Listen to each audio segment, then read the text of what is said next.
What's good? Good day and welcome to the 9th episode of The Perfect Play, the podcast that teaches you how to make your next move your best move. I'm your host, Tim Spicer, and I'm accompanied by our awesome cast on today's show. Let's give it up for our co-host. Hey, what's up, ladies and gentlemen, people all around the world? I am C. Wood, your PeerForward Coach, and today I am your co-host, and none of this would be possible without my man Tim Spicer as the host, but most importantly, we got our marketing team and our fellow coaches on the line. What's up, y'all? Hey, it's AJ from marketing. You know I'm always here to give you the tips and hints, tell you what's what with PeerForward. Glad to be here. It's back for another perfect play. Awesome. Thanks for checking in, team. We've also got a few coaches on the line and some special guests that we've reached out to really have them and hear their perspective about their college experience. But to get everybody introduced, let's just start with our check-in. You know we love to check in. We check in at every training, every meeting, every huddle.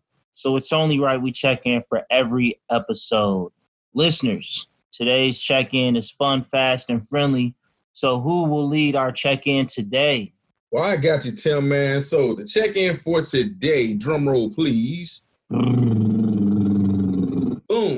So what was the best part about living on a college campus? So I'm going to kick it to our special guest first. And Tae'lor, I'm coming to you over there at Grambling State. Go ahead, give us a quick intro and tell us what's the best part about living on college campus?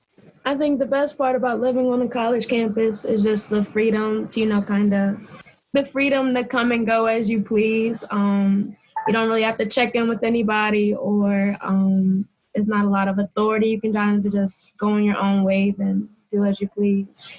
Kind of like living by yourself in an apartment, kind of. Yeah, all right. I can agree. I definitely see that. And what school you at again? Grambling State University. Grambling State University. Shouts out to the HBCUs in the building. Woo-woo. Hey, we're coming over to you, Jalen, over in Fayetteville. What's up, man? Talk to us. Man, honestly, I went to A&T at first. I got to shout out A&T too. My first year at A&T was amazing, crazy. I don't know. I can't really put into words. It was just a lot. So, I mean, the best part of I gotta go to that experience because that was probably my freshman year is probably my best year I've had. I'm a senior now at Fayetteville State, but that was probably my best year I had at A&T, and just being on campus, staying on campus was a huge experience. Man, the dorm life was crazy. It was different. It was just different. All right, so pride in the building. All right. Yeah. I would say for me, the best part about living on campus, man, you just close to everything, man. You in the know with events, free food every day. You know, I had a pamphlet, I had my Twitter feed. Every time there was free food on campus, I was there because I lived on campus. But it's also you get that real life experience of being on campus, kind of feeling the college and being things like that. So we got one more guest to share out. I'm gonna call up my girl AJ, man. Talk to us. What's the best part about living on campus? Oh, for me, it was just the fact that everybody was right there. If I wanted to go see my friend, right there. If I want to go get my hair braided, right there. Like there was just a ton of people to interact with, and so it was just nice meeting new people every single day, just having something to do because there was a ton of new folks that you can interact with. All right, check. Thank you for that, man. So thank you for everyone for checking in today. Remember, y'all checking in the comments below when you're listening to this podcast. But most importantly, man, just about living on campus. If you have the opportunity, take advantage of it. It definitely helps you get acclimated to the campus. And it's a real good life experience. Like Tae'lor said, it's kind of like living on your own for the first time, but with your friends. So thank you for checking in with us today, ladies and gentlemen. I'm going to kick it back to my host, Spice. Awesome. Thanks for checking in. Let's get the podcast topic discussion rolling. So as you know, in the middle of July, everybody is bound to run into what we call summer melt. If you have not heard of summer melt before, here's a blog post from the United States Department of Education by Patrick O'Connor. An astonishing number of students who walk across the stage at graduation or do not walk across the stage, considering our recent impact on graduation, with plans to go to college, never get there. Too many students overlook the letters and emails colleges send over the summer, asking students to complete their financial aid forms, turn in important health documents, or sign up for orientation and more. If a student misses any one of these steps, the college will assume the student isn't coming to college after all, and they'll remove them from their attendance records. Suddenly, due to a couple of missed emails, the students' plans for the fall and for their future take a turn for the worse. This phenomena is known as summer melt, and it affects more students than you might believe. So without further ado, let's hear from the students in the field that have taken the time to prepare, go to, and make sure they're avoiding the summer melt. Could we have a round of applause for our special guests today, Jalen Spicer and Tae'lor Willard?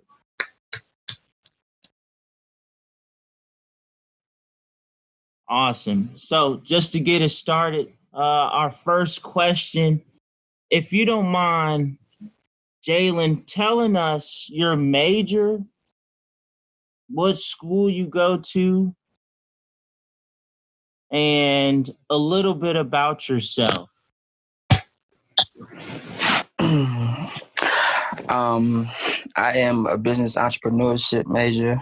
I go to Fayetteville State. Honestly, my life is really, I'm not going to say it's based on basketball, but it's just what I've been taught and known to do. And I don't know, I mean, I'm a senior now, so these last 3 years have just, my dream was always go to the NBA. But growing up, it's just, now I'm a senior. I look at things differently now. Now I'm looking at, how to start a business, how to make money, how to, I'm past the phase where the NBA is a dream for me. So I've been just, trying to look at different perspectives and different businesses and just waking up really. So Huge. Thanks, Jalen. Tae'lor, you mind telling us a bit about your major, your school, and something about yourself? Well, my major is I major in biology with a minor in psychology.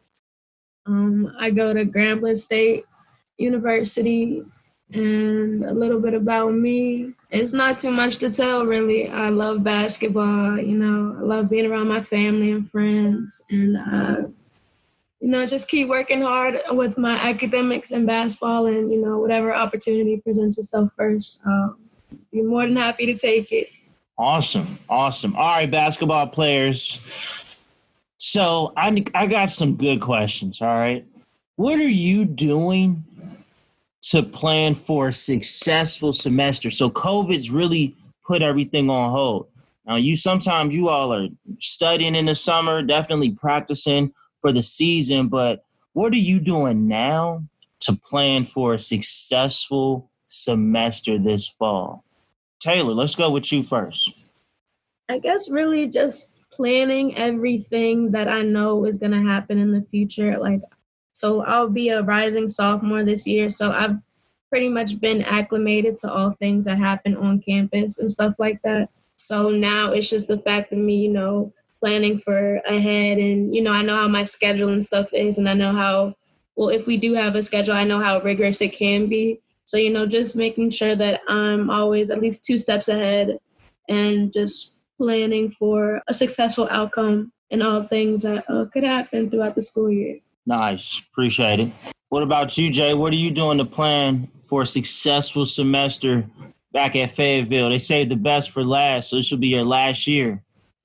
Taking things day by day is what I'm going to have to do. So my coach, honestly, I've been texting him, asking him how are we going to prevent, this thing from happening, to stay safe. We got to go back. I go back to school August 1st. So it's like, with all this going on, how can we prevent from getting this virus? How can we, we have to work out every single day still.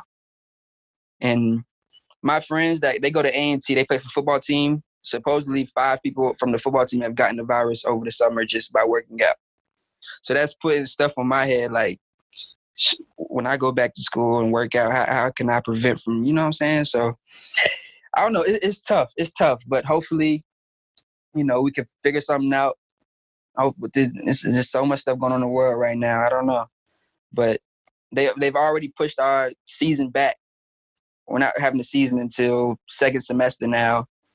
And I don't know. It's just a lot going on. It's a lot going on. And I hear you, Jalen, right? So this is actually right on cue with what we kind of want to talk about, what a lot of students are asking, college students Right. and who are going into college, like considering the COVID-19 impact on virtual learning. Like, what do you think college students you think they should return in the fall, like especially athletes? Honestly, online classes is what we have right now at my school, but I guess they're still making us come back to campus. I don't understand that, but hey, my school's getting paid for, so I don't have a choice. I really don't have a choice. So I'm not really tripping. I'm just going to, stay out the way and, stay safe as much as I can. All right, I hear you. Thank you for giving that feedback. I'm gonna jump over to our other athlete real quick. Tae'lor, how do you feel about students returning in the fall with the whole COVID-19 going on and its impact on virtual learning? Tae'lor, going over to our other athlete, how do you feel about students returning to campus in the fall, especially with the COVID-19 impact on virtual learning and sports? I definitely have mixed emotions about it. I'm very eager to get back out on the court and play, but I know that my health and my teammates' health is much more important than a basketball game, and I know it's so much bigger than that. So I think we are kind of coming back a little too early, especially being that where my school is, they're still having a surge of cases and stuff like that.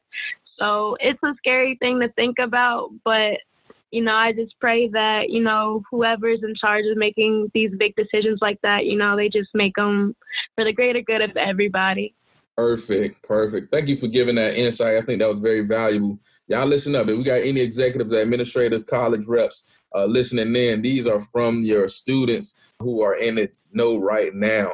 So I'm going to actually change up the flow a little bit right now. I'm going to go to my coaches, man. Mike, I got a quick question for you. Just want to ask you, what are some habits or some strategies that rising freshmen should adopt now? And then we go over to our special guest. Yeah, thanks for that, man. I definitely think for our rising freshmen, it's coming in and being aware that your first year is your best year because that's going to be the year that carries you through for the rest of your time in school, right? So one thing that I didn't know coming in was that the classes I take and the grades I get really will determine the strength of my GPA over the course of the next 2 years or 4 years, depending on what degree our freshman peer leaders will be getting or now alumni will be getting. So I think that's definitely one of the big things that'll be really important. And I think just connecting with upperclassmen to really guide you.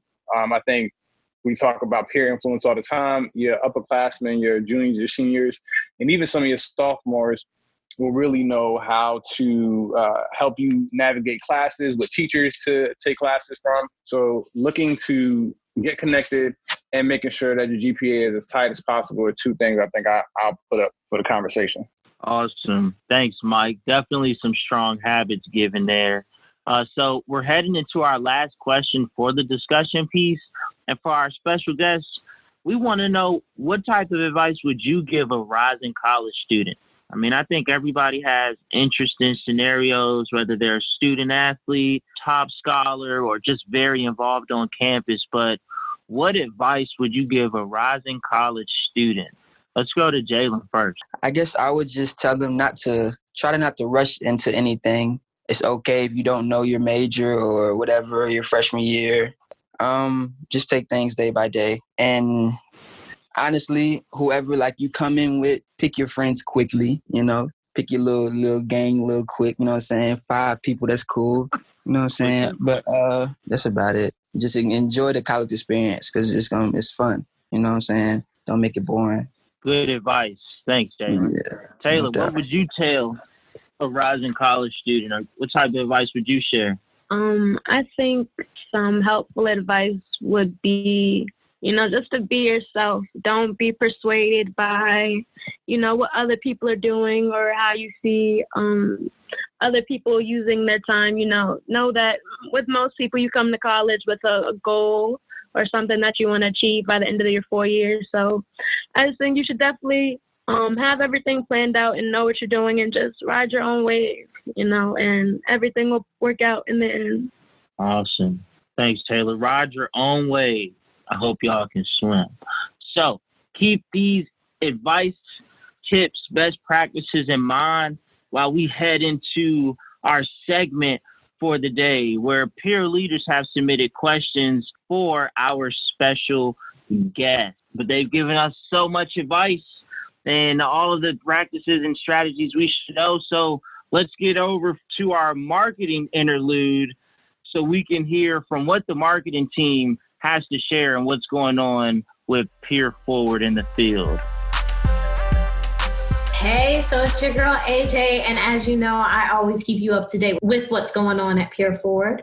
So some advice for our students heading back to college. Remember to connect with your network and people that you may know who might be on campus when you get there. So one way you can do that is reconnecting with your PeerForward family. Join us for our summer social on July 31st at 6 p.m. You can go to our Instagram at PeerForward to find the link in our bio, but don't forget to RSVP. Let us know that you're going to be there and get ready to, be with the family. All right, now let's get back to some family business. Back to you, Tim.